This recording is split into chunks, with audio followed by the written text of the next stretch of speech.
So if you have any issues with your Becker pump or your vacuum system, and you've done the usual, you know, check your filters, check the side back, you can, next thing is to check the vanes around the inside of it.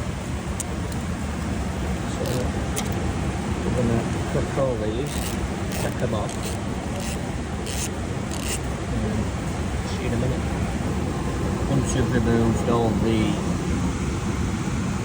M6 screws, then put that one and there, and tighten them up equally, because they're your jacking bolts. Will drive the plate off.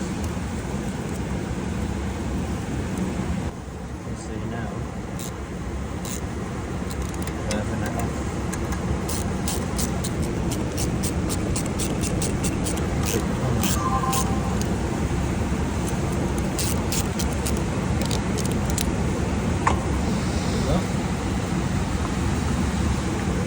You've got your carbon blades.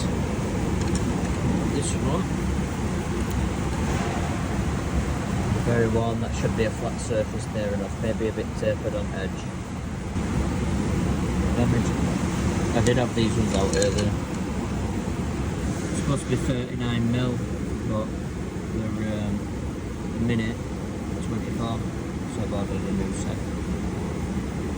And then while you're here, you may as well check your bearings on the inside. They're open cage bearings. Big knackered, probably replace them as well.